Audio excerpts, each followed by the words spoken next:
When I first started my curiosity in nails, it started because I was buying all the things, and before I knew it, I had a little trolley cart in our apartment that I would just haul around to whatever area I was going to work on my nails. And I learned the hard way that certain areas in our apartment were off limits if even the smallest of possibilities existed that I could ruin our furniture and such. So then, well, you know, the thought of buying a designated manicuring table, then a proper light so that I can see properly, all started creeping in, and before you know it, I had a home makeshift nail studio for myself, friends, and family. Maybe you can relate?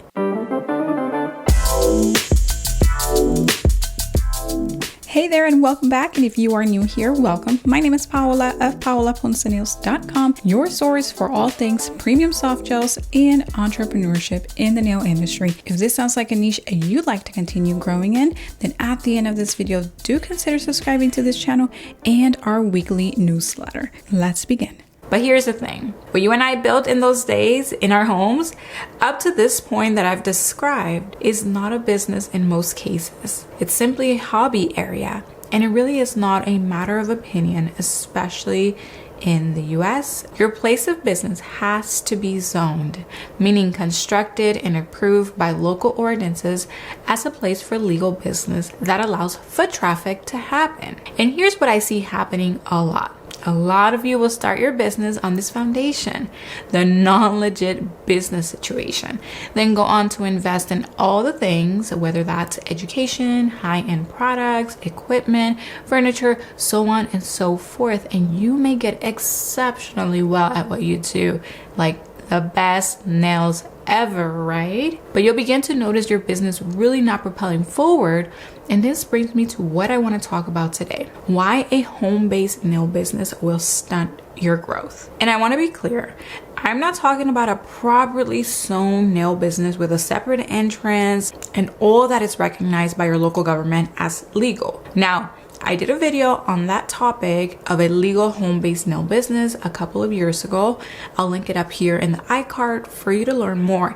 As far as I know, the law hasn't changed much, so a lot of the information will still apply. Again, especially if you're in the US. Now, if you're not in a non-legit home-based nail business situation and you're struggling to fill your books with loyal return clientele, I want to invite you to join us inside the Client Booster Camp course. This is a self-paced digital course where I share very actionable steps for you to attract loyal return clientele. In this course, I share the same strategies that help one of my students book herself out within 6 months of nail school. If you sign up for the waitlist down below, I'll be sending some special bonuses your way in the coming days if you decide to join CBC. Again, link for that is in the description box below. Today, I'm not here to be the home nail studio police. My wholehearted intention is to help you get to building your nail business quickly. We don't have time to waste, including filling your books with loyal return clientele that joyfully supports your premium specialty business.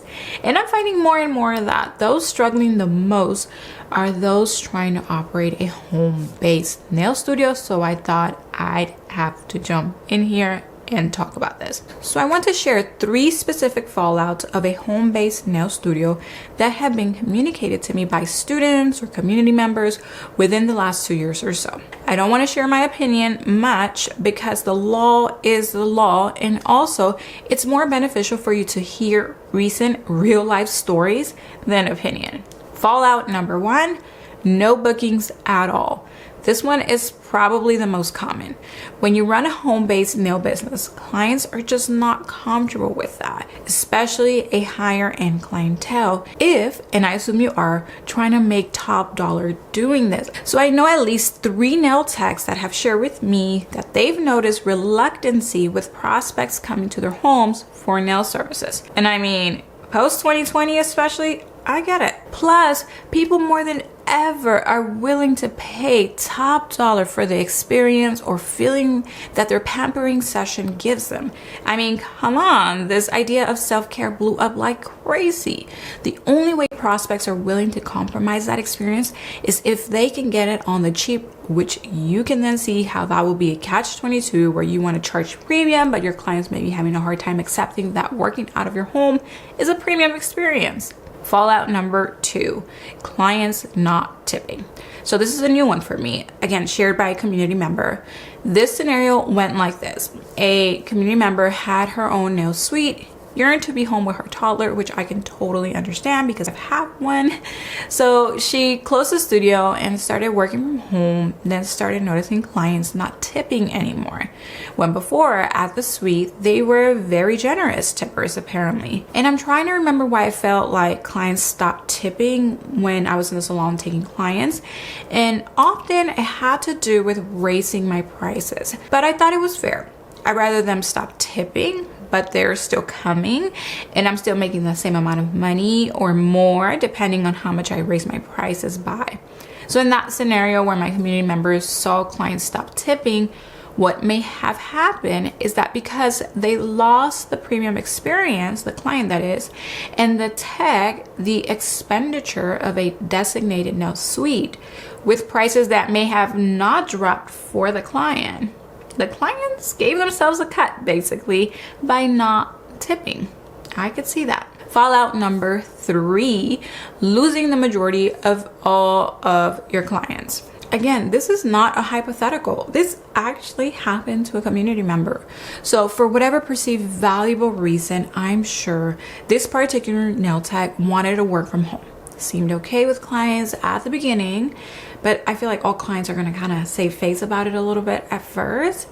But then slowly but surely, clients started dropping off. And before this nail tech knew it, I mean like within a year or so, she didn't have much of a clientele, which is heartbreaking considering how difficult it is to attract and keep just one client. So again, that sort of confirms a bit of what we discussed in fallout number 2, where clients just lose the value of what you do or think that it should be offered on the cheap because it's under the table kind of thing.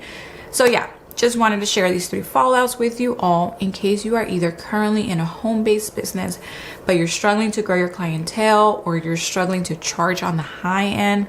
This unfortunately may be the looming gray cloud hampering your business. Again, you do you, not here to judge, just here to provide a little bit of insight on this. If you're currently in a professional environment and considering downgrading to a non-legit home-based business, again, take these real stories into consideration because at least 2 of these fallouts had to do with being in a suite and then coming home. And listen, I get it, things are tight, but I know that you can find a little space in a salon for anywhere from $400 to $600 per month of rent, or you can share a nail suite, or now certain states allow you to rent an office suite. So as long as there are obviously like restroom facilities in the building or on the same floor, you'll have to check that out. So again, if I can help you with really good actionable strategies to grow your clientele list and you're already in a proper business space or you're maybe considering now that you know this, right? And you've also mastered product retention on your clients, then I want to invite you into the special season of enrollment into my Client Booster Camp course. You can find a link down in the description box below for this waitlist. I'll send you more details along with other helpful resources. Thanks for spending this short time with me. I'll see you next week and bye for now.